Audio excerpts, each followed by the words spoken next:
और संघ के द्वारा बहुत कम सुना गया, क्योंकि हम चाहते थे कि मेरा प्रथम आगमन है यहाँ पर, हमें भी लोगों को सुनना चाहिए। नहीं तो हम अपने ही शब्दों में हमने सबको सुना, लेकिन हम चाहते हैं कि यहाँ इतने बुद्धिजीवी वर्ग बैठे हुए हैं, आज यहाँ दृढ़ संकल्प लें कि हम बाबा साहब के बताए मार्ग पर चलेंगे। उन 22 प्रतिज्ञाओं को दोहराएं। क्या लोग दोहराने के लिए तैयार हैं? या हम ये कहें इतने वर्षों बाद आपको नौकरी मिली, व्यवसाय मिला, शिक्षा मिली, सारे अधिकार मिले, किसकी वजह से? बाबा साहब की वजह से। क्या आज तक मैंने बाबा साहब की बात को माना? क्या मैंने किसी बौद्ध भिक्षु से धम्म दीक्षा ग्रहण की?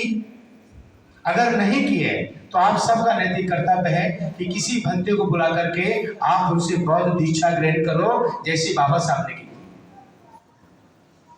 आज समय अभाव, अंततः हम यही कहेंगे कि आज बाबा साहब की 22 प्रतिज्ञाएं दोहरा कर कार्यक्रम का समापन होना चाहिए। क्या आप सभी लोग सहमत हैं? सहमत हैं? लेकिन ये ऐसे ही नहीं होना चाहिए, ये ऐसे ही नहीं होना चाहिए।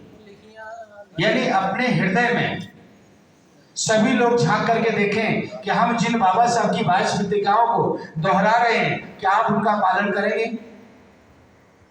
पालन करने के लिए अभी आपने भद्दे जी से धम्म दीक्षा ली, लेकिन उससे अगले दिन बाबा साहब ने एक मापदंड रखा कि अगर आप बौद्ध दीक्षा लेंगे, इसके ये मापदंड है। हमने तो प्रविज्ञा ले ली, हम तो बुद्ध के बताए मार्ग पर चल रहे हैं, लेकिन आप तो नहीं चल पाएंगे ना। आपको धम्म दीक्षा लेनी पड़ेगी बाबा साहब के अनुसार, क्योंकि बाबा साहब ने शारीरिक गुलामी से तो आपको आजाद किया, लेकिन आज मानसिक गुलाम हैं लोग जो हिंदू धर्म के 5 खूंटों में बंधे हुए। हमें उनसे आजाद होना है। तो ये समझ करके हमें बौद्ध दीक्षा लेनी है, दृढ़ संकल्प होकर के, है ना। हमें झूठ नहीं बोलना है। लेकिन झूठ क्या, आप सारा जीवन जी रहे हैं, अभी बौद्ध धर्म की दीक्षा नहीं ली, हृदय से स्वीकार नहीं की है।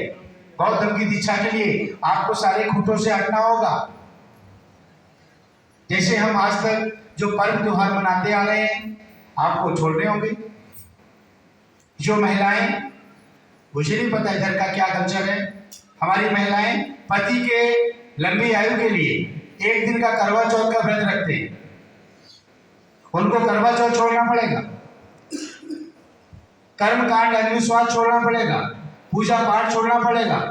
पूजा पाठ के लिए भगवान बुद्ध ने भी नहीं कहा कि मेरी पूजा करो, बाबा साहब ने भी नहीं कहा है। हमें तो पढ़ने की आवश्यकता है, अपने अंदर छुपी बुराइयों को जानना है, समझना है, अपने आप को ज्ञानवान बनाना है, बुद्ध की शिक्षा ग्रहण करके, बाबा साहब को पढ़ करके। इसीलिए बाबा साहब ने 22 प्रतिज्ञाएं दोहराई कि हम ब्रह्मा विष्णु महेश को ईश्वर नहीं मानेंगे, ना उनकी पूजा करेंगे। हम राम और कृष्ण को ईश्वर नहीं मानेंगे, ना उनकी पूजा करेंगे। हम गौरव गणपति इत्यादि हिंदू धर्म के देवी देवताओं को नहीं मानेंगे, ना उनकी पूजा करेंगे। हम पिंडदान नहीं करेंगे, हम श्राद्ध नहीं करेंगे, और कोई भी क्रिया कर्म ब्राह्मणों से नहीं कराएंगे। ये प्रथम वो 5-6 प्रतिज्ञाएं हैं जो बाबा साहब कहते हैं। बाकी प्रतिज्ञाएं जो है वो भगवान बुद्ध से संबंधित है। 4 आर्य सत्य, अष्टांगिक मार्ग है, पंचशील है, ऐसे बहुत सारी बातें जो बुद्ध से संबंधित है। तो आपको हृदय से बुद्ध को या स्वीकार करना पड़ेगा। ये नहीं कि आज हम 22 प्रतिज्ञाएं दोहरा लें, फिर बाकी बाद में हम जैसे के तैसे रहे, तो कोई मतलब नहीं दोहराने का। क्योंकि अगर हम लोग ये कार्यक्रम करते हैं तो बहुत सारे लोग कमेंट करते हैं, हमारे दुश्मन तैयार हो जाते हैं, है ना। तो बहुत सारी चीजें देखनी समझनी पड़ेगी। तो बताइए क्या करना है, क्या करना है? हम तो लीडर हैं, हम भनते हैं, भयमुक्त जीवन है। और मैं जो भी बोलता हूँ संविधान के तरीके से बोलता हूँ, संवैधानिक अधिकारों की वजह से बोलता हूँ। अभी एक किसी ने कहा था कि संविधान का आर्टिकल 13 है, उसमें बाबा साहब ने सारे धर्म ग्रंथ वेद पुराण सबको जीरो घोषित कर दिया है, उनका कोई महत्व नहीं है। हमें ये बोलने का अधिकार बाबा साहब संविधान के आर्टिकल नंबर 51 एक के तहत देते हैं कि मैं अपने समाज को जागरूक करने के लिए, समझाने के लिए हम अपनी बात को कह सकते हैं। तो इन बातों को ध्यान रखते हुए हमें ये काम करना है।